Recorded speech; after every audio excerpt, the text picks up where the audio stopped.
今日咧趁住呢一個咁好嘅天氣啦，同大家分享一下咧，我哋一家人由三藩市 Bay Area 搬嚟 Sacramento 嘅故事嘅。大家好，我係北加州房地產經紀 Wendy Lau。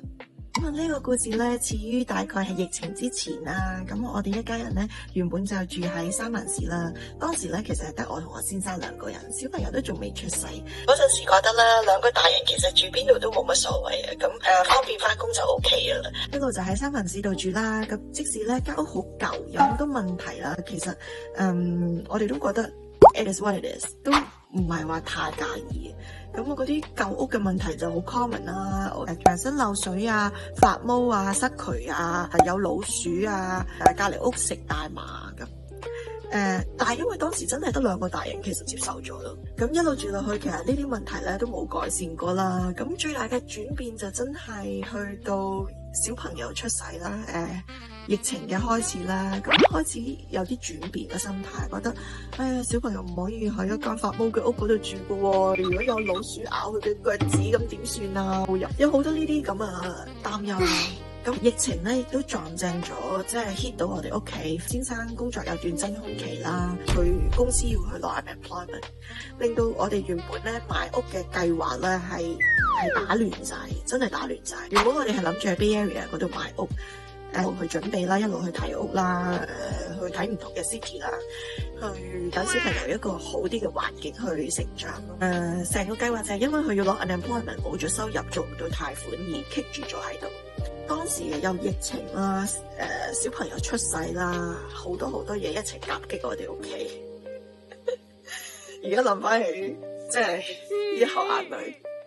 但係嗰陣時係好溫馨嘅 moment 嚟嘅，小朋友啱啱出世啦，你仲係沉醉緊喺一個新手父母嘅喜悅當中啦。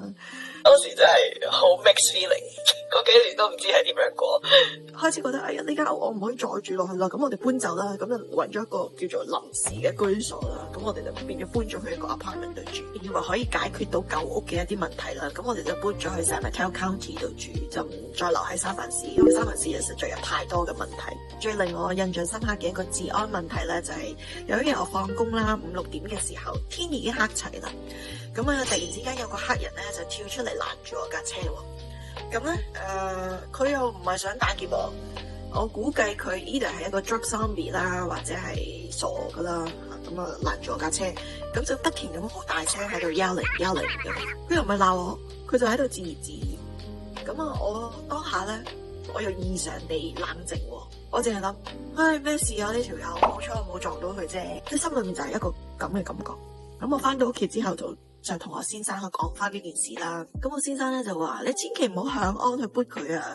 如果佢傻嘅有槍嘅話，咁你就慘啦咁樣。佢就開始講俾我知啦，佢話而家多咗好多一啲犯罪手法啊，就係掉雞蛋去你架車窗，等你停低架車，或者去撥個 windshield 嘅時候，跟住就等你睇唔到嘢，就落車嘅時候我就打劫你。即係嗰下係覺得好無奈，點解？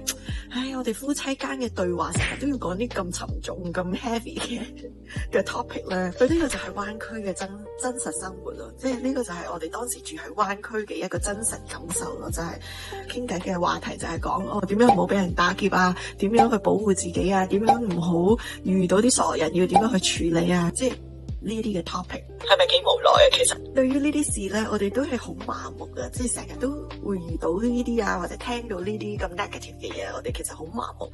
水質嘅問題咧，令到我當下真係覺得好崩潰。嗰下作為一個新手媽媽，我會好怪責自己，點解我要住喺一個地方，連一啲乾淨嘅食水都冇，仲要俾一啲生鏽嘅水，有個小 baby 去沖涼啊！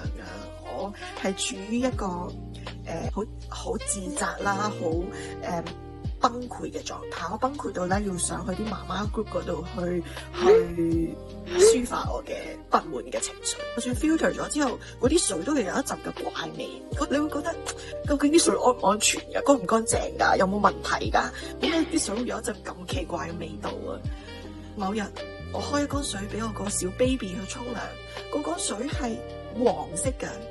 喺喉水開出嚟嘅嗰缸水係黃色嘅，我點可以用啲咁污糟嘅水去俾我小朋友沖涼？嗰陣時就好崩潰啦。咁租約未完啦，咁但係都要解決㗎。咁我就叫屋企人即係喺香港度寄一啲嘅沖涼嘅濾芯俾我就裝喺個花灑嗰度，咁就過濾啲水俾我小朋友去沖涼。嗰支濾芯唔用都由自可，一日嘅啫，你就開始見到佢開始變色噶啦，跟住咧開始係黃色，跟住就係即係啲鐵鏽嘅色，跟住去到1個禮拜啫，嗰支濾芯咧係變咗黑色嘅，係好恐怖噶。我影低咗張相咧，去到啲媽媽 group 嗰度投訴。我先生失業都冇令到我咁崩潰，即係一啲咁污糟嘅水，即係嗰下令到我完全係個人係崩潰嘅狀態，我接受唔到，我就同我先生講唔得啦，我哋一定要搬走啦，我唔會再想住喺 Bay Area， 因為我哋住過唔同嘅城市，我哋覺得呢個係住喺舊城市嘅問題，而係冇辦法自己可以解決得到。咁我就去嗌我先生啦，即係可唔可以揾個另一份工係可以搬嚟灣區，去 Sacramento 又好 ，work from home 又好，去轉過另一份工。而家諗翻起，亦都多謝翻有呢一段經歷，我哋好積極咁樣去面對去做呢個改變咯。因為最後我哋買屋係完全撇開晒所有灣區嘅城市，就跟住之後就揀咗 Elk Grove。因為10幾年之前我認識 Elk Grove 呢個 city，我入嚟住過，我知道呢度係一個好舒服嘅環境，好安全，好適合小朋友成長。對於一個佢住咗喺 Bay Area 度20-30年嘅人嚟講，由讀書喺 UC Berkeley， 跟住 SSD， 跟住工作生活住咗20幾年嘅人嚟講，出乎我意料之外，佢搬咗入嚟 Elk Grove 之後，佢係一啲都唔留戀 Bay Area 嘅生活咯。即係我同佢傾過偈，佢係覺得好開心啊，佢覺得好舒服啊，間屋好大啊，生活環境好好啊，即係佢係一啲都唔留戀 Bay Area 嘅熱鬧氣氛咯。咁可能佢係一個 I 人嘅性格啦，咁佢真係覺得呢一度係俾佢安居樂業嘅地方，即係亦都係多謝翻嗰段 EDD 嘅經歷啦，令到佢可以重新出發啦，去揾一份 work from home 嘅工，俾我可以搬嚟灣區，即係呢一個我哋覺得係因禍得福嘅。Bay Area 住嘅時候，嗰個生活嘅焦慮感係好高嘅，除咗我啱啱講屋舊嗰啲問題啊、治安嘅問題啊，當時一個媽媽嚟講係唔敢帶住一個 BB 去公園嘅。我住喺 Bay Area 嘅時候唔敢嘅，治安唔好啊嘛。就算我同我先生一齊即係 weekend 放假去金門公園，你會見到成地都係玻璃水，一年有幾架車都俾人剝玻璃。呢啲原來喺我哋心入面係慢慢種落咗一啲嘅不安喺度。而當時我哋2個成年人係覺得是但啦，可以接受嘅，我哋唔去啲唔安全嘅區咪得咯。但係當你有咗家庭、有咗小朋友嘅時候，你嘅諗法係完全180度去改變，即係所有嘢都係會為咗小朋友行先啊！我唔想佢喺呢一個咁樣嘅環境嗰度成長。每一日即係俾佢見到嘅就係一啲 crime scene 啊，一啲唔好嘅嘢啊，好多 negative 嘅嘢啊，俾佢覺得 this is okay, this is not okay, this is a crime。即係呢一樣嘢係令我覺得完全唔同咗個心態咯。生活上亦都有好多嘅小事啦，去 bother 得到你啦，令到你覺得生活得咁唔如意嘅。唔好彩嘅就俾人剝玻璃啦，俾人哋抄牌啦。如果你唔記得喺洗街嗰一日去喐架車嘅話咧，泊佢第二度嘅話咧，咁你就成績㗎啦。